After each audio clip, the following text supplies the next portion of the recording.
BJ from More Game Gumbo. I've got my guest here, Bill Lasek, from the designer from Koi, who's got this new game out on Smirk and Laughter. But one more game that I'm very curious about you talking about, and this one goes out to my buddy Dustin Boatman, who loves this game, Lords of Hellas. Have you played Yeah. Lords of Hellas? Oh, many, many, many, many times. It's Okay. great. It's My son Jack has played it a couple of times, and he really liked it. But I think he just gets entranced with these big giant minis staring at you on the table. What do you like about Lords of Hellas? A little bit of Dinosaur Island, but kind of the next step take on it is the fact that you're playing this game and there are multiple paths to victory. One of my favorite games that ever come out is Scythe, because there's so many different ways you can cause the end game in that in Scythe. Lords of Hellas, a different take, but that same kind of feeling where I can win by worshiping my god and building this wonderful statue. I can win by taking over the area. I can ignore all you guys and just go hunt monsters and try and win that way. The fact that you can do that in so many different ways and still have a rich game experience is really cool. I'm looking forward to when they actually release the rest of the content, the expansion that should be coming out in 2019. But it was a solid game. Man, I mean, I'm looking at this. Can you see this on the screen now? It is rather small, but I do recognize the game. Look, I mean, these giant.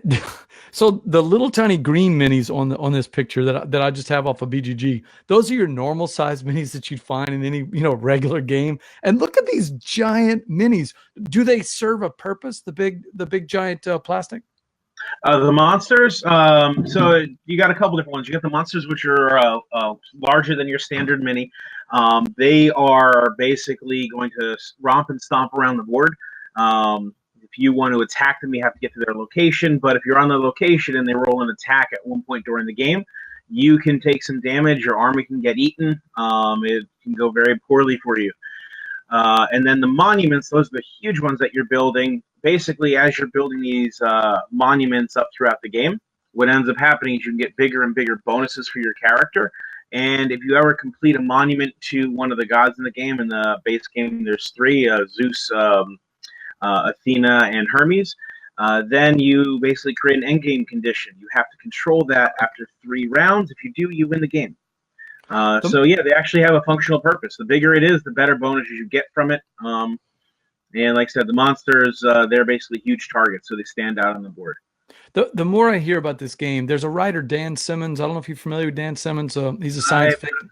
Okay, what is it? He wrote Endymion and Fall of Hyperion, I think is the name of the books. But he also wrote a book that every time I see this game being played at Gumbo Game Night, it reminds me of Dan Simmons' book. He wrote a book about Mars, an alternate version of Mars where everybody has actual superpowers, but they're all mechanical instead of being, like gods of Hellas type of thing. And that seems to be sort of like what this game is about. Are these the real gods that are playing, or are these representations from a mech standpoint?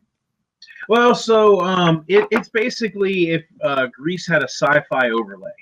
So all your heroes from Achilles to Hercules or Heracles, they actually pronounce it correctly in the game. They are definitely a sci-fi teched out, biotic enhancements, look to the wall.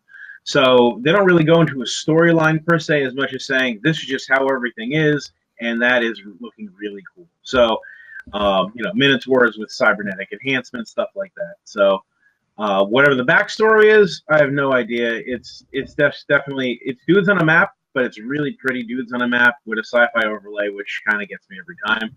And the fact that you have multiple paths of victory is that basically gets to the table a lot. I gotta find out from these guys whether or not they were inspired by that Dan Simmons book. I'm drawing a blank as the name of it, but basically that's what it is: science fiction, tech-inspired gods that rule over the populace from a mechanical standpoint, not from having any kind of supernatural power. So very, very curious, man. Well, you got me excited. I want to see if I want to try this out and see what it's like. That is Lords of Hellas with an expansion coming out next year.